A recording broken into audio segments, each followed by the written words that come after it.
আমি আদালতের আদেশপ্রাপ্ত হয়েছি গত ৮ তারিখে। আমাকে গত 17ই ডিসেম্বর আমাকে স্টেট ডিফেন্স হিসেবে আমাকে নিয়োগ করা হয়েছে। আমি 8 তারিখে কেস ডকেট বুঝে পেয়েছি। বুঝে পাওয়ার পরে আমি স্টাডি করতে পারিনি। আপনারা জানেন যে প্রসিকিউশন পক্ষ থেকে 51 পৃষ্ঠার ফর্মাল চার্জ উপস্থাপন করা হয়েছে।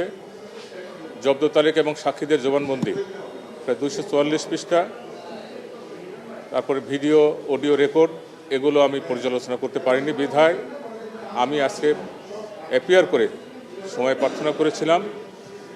বিজ্ঞ ট্রাইব্যুনাল আমাকে সময় মঞ্জুর করেছেন। আগামী বৃহস্পতিবার এই মামলার 4 শুনানি করতে হবে এবং আমি আগামী বৃহস্পতিবার জনাব সজীব আহমেদ জয়ের পক্ষে আমি 4 শুনানি করব। আমি চেষ্টা করব আইনের সীমাবদ্ধতার মধ্য থেকে যতটুকু ডিফেন্স আমার ক্লায়েন্টের জন্য প্রয়োজন সর্বাত্মক চেষ্টা করব। আমি সমস্ত সাক্ষী পর্যালোচনা করব এবং যে সমস্ত প্রসিকিউশন থেকে যে সমস্ত এলিগেশন আনা হয়েছে এলিগেশনকে ডিফেন্ড করার চেষ্টা করব। আশা করি আমি ট্রায়াল ফেস করে আমার আসামিকে আমি খালাস করতে সক্ষম হব এবং এই মামলার যে তথ্য উপাত্ত আছে তা আমি পর্যালোচনা করে আমার আসামির পক্ষে আমি ডিসচার্জ পিটিশন দেব। এটাই হচ্ছে আমার বক্তব্য। আপনি যে আসামির জন্য লড়ছেন সেই আসামি তো বাংলাদেশের নাগরিক না বর্তমানে, এবং তিনি দেশে থাকেনও না। সেক্ষেত্রে আপনার প্রস্তুতি এবং তার সম্পর্কে আপনার জানাশোনা আসলে কতটুকু, যার জন্য আপনি লড়ছেন? আমি আউট অফ কোর্ট অনেক কিছুই জানি, বাট যে প্রসিকিউশন থেকে তার ঠিকানা ইউজ করা হয়েছে রংপুরের পীরগঞ্জ থানায় এবং ঢাকার ধানমন্ডির সুধা সদন, বাহিরের কোনো ঠিকানা ইউজ করা হয় নাই।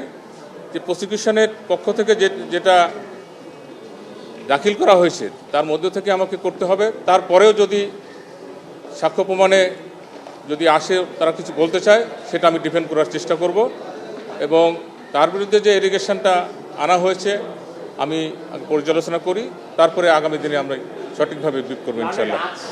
আজকে যে ডকুমেন্টগুলো উত্থাপন করা হয়েছে এবং যে সাবমিশন রাখা হয়েছে চিফ প্রসিকিউটরের পক্ষ থেকে, এর মধ্য দিয়ে আপনি কি মনে করেন কিনা যে আসলে আপনি আপনার আসামি এই মামলায় সম্পৃক্ত কি সম্পৃক্ত না? আমি মনে করি আমার এই আসামি যে ঘটনার বর্ণনা করা হয়েছে ডকুমেন্টারি আমার আসামের বিরুদ্ধে কোনো কিছু নেই। সজীব ওয়াজেদ জয়ের বিরুদ্ধে ডকুমেন্টারি আমি কোনো কিছু পাই নাই। একজনের বরাত দিয়ে সালমান এফ রহমানের সাহেবের সাথে জনাব জুনায়েদ আহমেদ তলকের কি কথাবার্তা হয়েছে তার ভিত্তিতে তাকে আসামি করা হয়েছে, কিন্তু সজীব ওয়াজেদ জয় ডাইরেক্টলি জনাব জুনায়েদ আহমেদ তলককে কোনো কিছু নির্দেশনা দিয়েছে, আদেশ দিয়েছে, এ ধরনের কোনো কিছু প্রসিকিউশন পক্ষ থেকে এখন ব্যর্থ হয়েছে এখন আমি বলতে চাচ্ছি না, কারণ আজকে ফর্মাল চার্জ তারা উপস্থাপন করেছে। আমি এগুলো পর্যালোচনা করব, পর্যালোচনা করে আমার যে ডিফেন্স আমি সেটা বিজ্ঞ আদালতে উপস্থাপন করব।